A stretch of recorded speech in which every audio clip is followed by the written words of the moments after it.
হরি বল। আগামীকাল 15ই পৌষ বুধবার পুত্রদা একাদশী ব্রত পুত্র সন্তান লাভের একমাত্র উপায়। পালনের সময় 1লা জানুয়ারি 2026 6টা 23 থেকে 9টা 25 মিনিটের মধ্যে পালন করে নেবেন আপনারা সকলে। যুধিষ্ঠির বললেন, হে কৃষ্ণ, পৌষ মাসের শুক্লপক্ষের একাদশীর নাম কি? বিধিই বা কি? কোন দেবতা ওই দিনে পূজিত হন এবং আপনি কার প্রতি সন্তুষ্ট হয়ে সেই ব্রতফল প্রদান করেছিলেন? কৃপা করে আমাকে সবিস্তারে তা বলুন। ভগবান শ্রীকৃষ্ণ বললেন, হে মহারাজ, এই একাদশী পুত্রদা নামে প্রসিদ্ধ। সর্ব পাপ বিনাশিনী ও কামদা। এই একাদশীর অধিষ্ঠাত্র দেবতা হলেন সিদ্ধিদাতা নারায়ণ। ত্রিলোকের মতো শ্রেষ্ঠ ব্রত নেই এই ব্রতকারীকে নারায়ণ বিদ্বান ও যশস্বী করে তোলেন। এখন আমার কাছে ব্রতের মাহাত্ম্য শ্রবণ করুন। ভদ্রাবতীপুরীতে সুকেতুমান নামে এক রাজা ছিলেন। তার রানীর নাম ছিল শৈব্যা। রাজদম্পতি বেশ সুখেই দিন যাপন করছিলেন।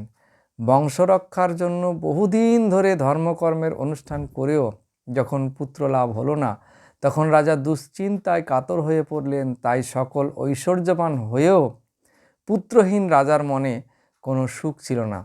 তিনি ভাবতেন, পুত্রহীনের জন্ম বৃথা ও গৃহশূন্য পিতৃদেব মনুষ্য লোকের কাছে যে ঋণ শাস্ত্রে উল্লেখ আছে, তা পুত্র বিনা পরিশোধ হয় না। পুত্রবান জনের এ জগতে যশলাভ ও উত্তম গতি লাভ হয় এবং তাদের আয়ু, আরোগ্য, সম্পত্তি প্রভৃতি বিদ্যমান থাকে। নানা দুশ্চিন্তাগ্রস্ত রাজা আত্মহত্যা করবেন বলে স্থির করলেন, কিন্তু পরে বিচার করে দেখলেন আত্মহত্যা মহাপাপ।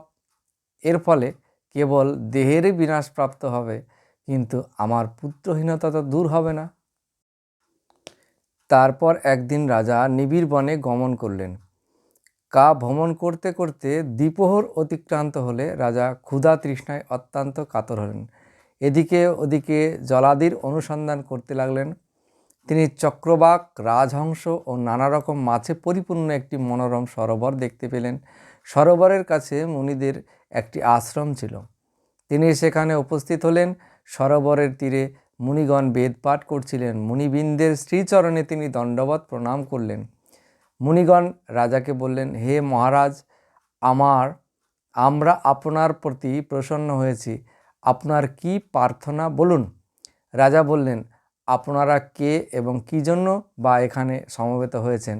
মুনিগণ বললেন, হে মহারাজ, আমরা বিশ্বদেব নামে প্রসিদ্ধ এই সরোবরে স্নান করতে এসেছি। আজ থেকে 5 দিন পরেই মাঘ মাস আরম্ভ হবে। আজ পুত্রদা একাদশী তিথি। পুত্র দান করে বলেই এই একাদশীর নাম পুত্রদা। তাদের কথা শুনে রাজা বললেন, হে মুনিবৃন্দ, আমি অপুত্র, তাই পুত্র কামনায় অধীর হয়ে পড়েছি। এখন আপনাদের দেখে আমার হৃদয়ে আশার সঞ্চার হয়েছে। এই দুর্ভাগা পুত্রহীনের প্রতি অনুগ্রহ করে একটি পুত্র প্রদান করুন।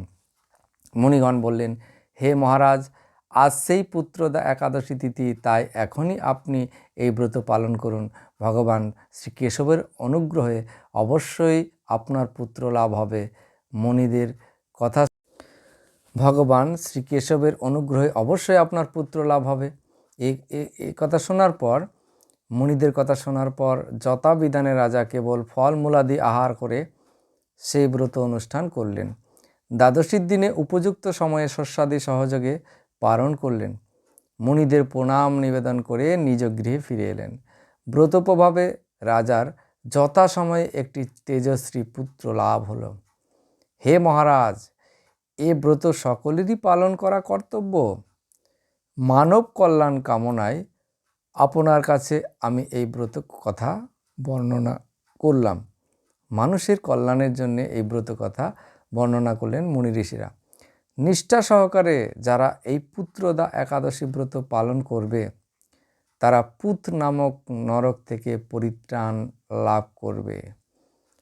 মৃত্যুর পর মাতা পিতারা পুত নামক নরকে যায়। তো সেই পুত নামক নরক থেকে যদি উদ্ধার পেতে হয়, তাহলে পুত্রদা একাদশী অবশ্যই পালন করতে হবে।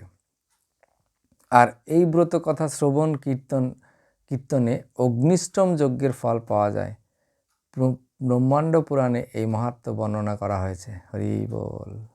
হরে কৃষ্ণ কৃষ্ণ কৃষ্ণ হরে হরে, হরে রাম রাম রাম হরে হরে। ধন্যবাদ। আপনারা সকলে এই ব্রতটি পালন করবেন। এই পুত্রদা একাদশী অবশ্যই আপনাদের সন্তান সন্ততি হবে। হরি বল।